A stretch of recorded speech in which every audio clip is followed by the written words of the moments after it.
네, 안녕하세요. 부티비 영준이다. 오늘은 마인드 코칭 박센희 대표님 모시고 부자들의 공통점, 특징 알아볼 건데요. 네, 대표님 안녕하십니까? 네, 안녕하세요. 네, 대표님 간단한 자기소개 한번 부탁드립니다. 예, 저는 박센희 마인드 코칭 대표 박센입니다. 여자 이름 같지만 힘과 용기와 지혜가 더 강해라, 세라 이런 뜻이고, 그래서 제가 20대부터 대한민국에 없는 심리 수업을 학원계에 만들어서 많은 학생들의 성적 향상과 인생의 어떤 발전을 도왔고요. 지금 선능력에서 제 개인 센터에서 멘탈 강화하는 특별한 교육을 하고 있습니다. 반갑습니다. 네, 대표님 또 성공한 분들 많이 만나보셨을 텐데요. 네, 자주 만납니다. 우리 뻔한 거 말고 좀 네. 특징적인 좀 공통점 같은 거 없었을까요? 뻔한 거 말고요. 네, 성공이라는 것은 네. 반드시 흔적을 남겨요. 그게 책으로도 있고, 또 성공한 사람들 유심히 보면 그 사람들이 자주 쓰는 말도 있고, 그런 법칙, 행동 법칙들 있죠. 그래서 성공한 사람의 공통점은 제가 이렇게 말한 것처럼 그 흔적을 믿는다는 거예요. 성공한 사람들을 계속 관찰하면서 그 공통된 점들을 추출해서 자신이 학습하고 익히고 생활 속에서 이렇게 행동하고 쓰면서 점점 더 확신을 갖추는 거죠. 그러니까 지식에 대한 믿음, 그런 것이 아주 남다르게 각인돼서 신념 체계로 행동에서 나올 수 있는 그런 공통점이 분명히 있습니다. 흔적을 남긴다는 게 네. 약간 조금 추상적인데 좀 더 구체적으로 얘기해 주실 수 있을까요? 그러니까 흔적을 남긴다는 거는 이제 성공한 사람들은 자신이 항상 원하는 것에만 집중하는 사람들입니다. 그러니까 뭘 원하는지 분명히 알고 네. 그것에 온 에너지를, 정신 에너지를 쏟고 그것을 하는 것에만 신경을 쓰고 이제 시간을 보내죠. 그러다 보니까 남들에게 더 그쪽에 전문가가 되고 더 많은 성취를 하게 되고 선순환이 자꾸 일어나겠죠. 또 말고도 많은 게 있는데 성공한 사람들은 또 공통점이라는 게 이제 자신이 항상 원하는 것만 집중하는 것 빼고도 자신이 어떤 한 일에서 얻어지는 어떤 대가 있잖아요. 그 대가보다 더 많은 일을 해요. 그래서 사람들이 또 만족해하고 남다르다. 이 사람은 정말 책임감 있다. 이런 식으로 또 얘기를 들으면서 더 좋은 기회를 얻게 되고 이런 어떤 법칙들을 남들보다는 평범한 사람들보다 더 확실히 각인해서 그걸 생활 속에서 쓰고 있다는 거죠. 예, 그런 식입니다. 제가 이제 양력을 보기에는 2004년에 네. 그 마인드 코칭을 시작을 하셨는데 그렇죠. 예. 어떻게 그때 당시에 그거를 이제 하려고 생각을 하게 되신 건가요? 이건 솔직히 제가 너무나 큰 자부심을 갖고 있는 부분이고 네. 그리고 제 스스로 너무 칭찬해주는 그런 영역인데 그러니까 저희 아버지가 고등학교 국어 선생님이셨어요. 네. 예, 교육자로서 잘 살아오신 아버지를 보면서 예를 들어서 이제 스승의 날 때 졸업한 학생들이 막 찾아오는 거예요. 아, 네. 선물 받고. 네, 네. 그래서 그런 걸 보면서 스승이라는 개념, 진정한 교육자라는 그 개념이 좋게 보였겠죠. 저한테, 어린 저한테. 네. 그런데 또 집안에 우환이 생기고 막 하면서 빚도 막 생기고 아버지가 음. 사기당하시고 막 등등 하면서 힘든 상황이 됐어요. 네. 제가 20살 때 그 당시 빚이 2억이 넘는 것 같았으니까 예. 장남인 제가 갚아야 된다는 책임감을 느꼈죠. 아버지는 공무원 신분이니까 절대 갚으실 수가 없고 제가 그런 책임감을 느끼면서 돈을 벌고 싶었는데 돈을 번다는 건 남들의 문제를 해결하는 거거든요.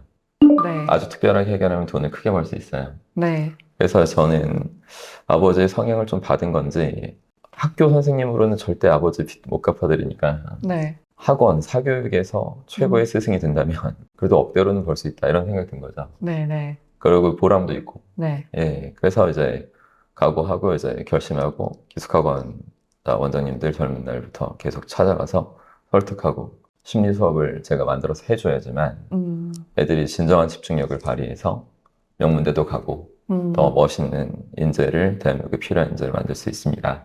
계속 설득하면서 결국 성공한 겁니다. 전공을 맨 처음부터 그럼 심리학을 전공하신 거네요? 꼭 그렇지는 않은데 대학에서는 어학을 전공했고 네.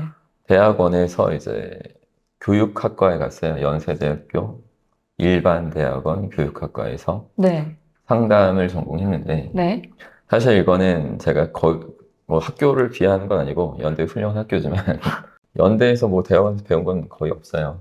저한테 일하는 데 도움 준 거는 아주 미미하고 저는 그 전에 준비가 다 돼 있었습니다.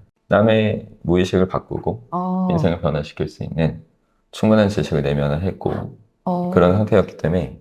근데 단지 대학원을 간 거는 우리나라 또 특징상 어느 대학교 뭐 어느 뭐 대학원이라도 전공했다 이런 거에 대해서 굉장히 네. 신경을 쓰는 사회예요. 네, 그렇죠. 예, 그걸로 네. 대단치 않은 건데 그걸로 인정하고 안 하고 뭐 이런 게 있으니까 전 너무 젊어서부터 이제 다 서울대 학벌 갖고 있는 가장 큰 학원 원장님들 상대해야 됐기 때문에 아버지 뻘들을.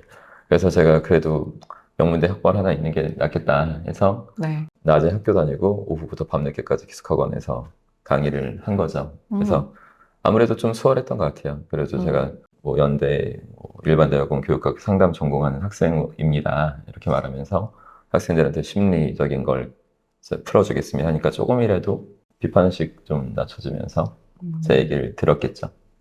또 한 분야에 또 최고가 되신 분께 또 여쭤보고 싶은 게, 예. 아, 최고가 되려면 꼭 이것만큼은 해야겠다 하는 게 있을까요? 최고가 되려면 분명히 좀 말씀드리고 싶은 거는 최고의 스승님이 있어야 돼요.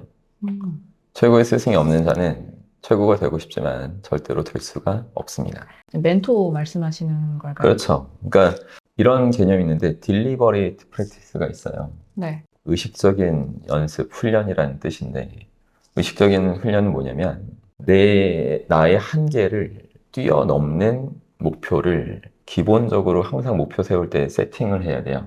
그러니까 내 한계를 초월하는 목표만을 목표로 인정하고 그것을 추구하는 그 자세를 말하는 거거든요. 네. 근데 이것이 혼자 못해요. 예를 들어서 양학선 선수 아시죠? 네. 체조. 네네. 양학선 전에 한 80년 전에 이관왕인데 올림픽에서 도마에서 올림픽 그 이관왕이 했던 그런 모습을 보면 네. 양학선하고 비슷할까요? 어마어마하게 못할까요? 비슷하지 않을까요? 아니요, 어마어마하게 못해요. 아. 그러니까 그 정도. 근데 여기서 문제는 네. 80년 전에 인류가 지금과 다를까요, 많이? 그 80년 동안 뭐가 달라졌을까요? 그 어마어마한 차이, 그 왜 이렇게 차이가 날까요? 이게 모든 분야에서 이렇게 차이가 납니다, 사실상. 훈련의 정교함이 바뀐 거예요. 누구로 인해서? 스승 때문에.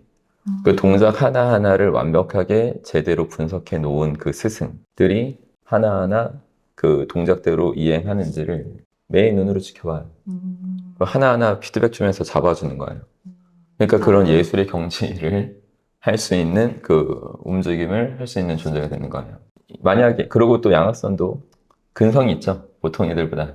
그렇죠. 최고가 되겠다 하는 스승의 네. 말씀대로 모든 걸 다 쏟아붓는 그런 정신을 갖고 있는 사람이긴 한데, 근데 그 사람들한테 이제부터 너 스승 다, 코치 다 없애버리고 없이 너 혼자 해봐. 절대 못해요. 그러니까 내 스승이 최고가 아니다. 그럼 나도 최고일 리가 없다. 이것을 모른다? 그럼 답답한 거예요. 그래서 최고가 되는 사람들은 항상 스승 생각을 해요. 왜냐면 내 스승이 최고가 아니면 나도 절대 최고가 아니니까 누가 최고인지를 계속 생각하고 그 사람들이 했던 부분을 그 기준점을 갖고 더 노력하게 되고 그 사람들한테 반드시 뭔가 피드백 받으려고 노력하고.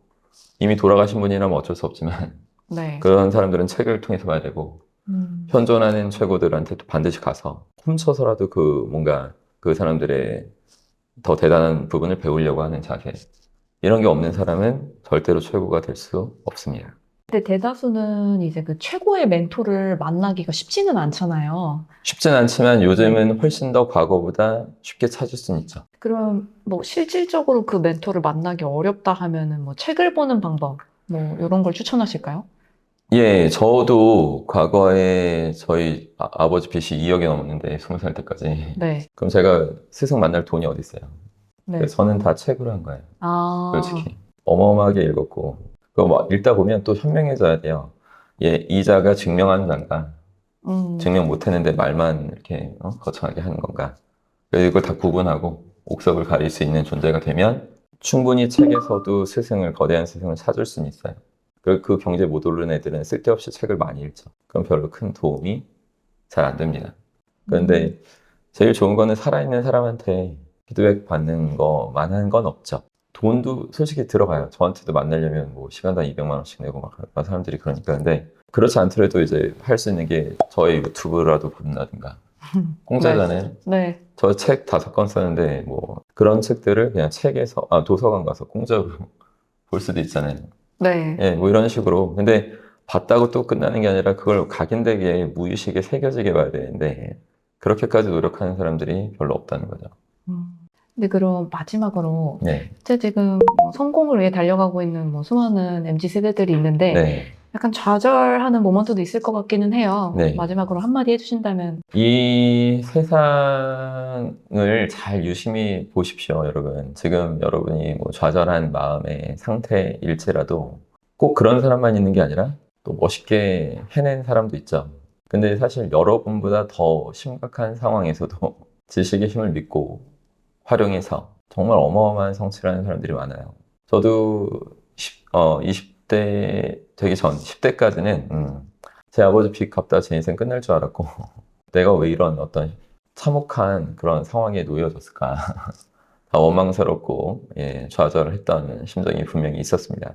하지만 아까 말씀드린 것처럼 뭐 많은 책을 보고 하면서 정말 저보다 더 심각한 상황인데도 얼마든지 더 거뜬히 지식 활용해서 멋있게 성취하는 사람들 보면서 그분들이 스승님이에요. 마음속에. 그래서 나는 더 젊으니까 나는 이분보다는 상황이 나으니까 내 정신 믿어서 내 정신을 쌓고 그리고 점점 더 남의 힘을 얻어내야겠다 이분들처럼 그렇게 노력하는 거예요. 그러니까 지금 자수성가라는 말을 하면 많은 젊은이들이 그거는 뭐 특별한 애들이나 가능한 거지 뭐 이런 식으로 치부할 수 있지만 자수성가에 대한 정의부터 좀 내려주셨으면 좋겠어요. 자기 손으로 혼자 성공할 수 있다?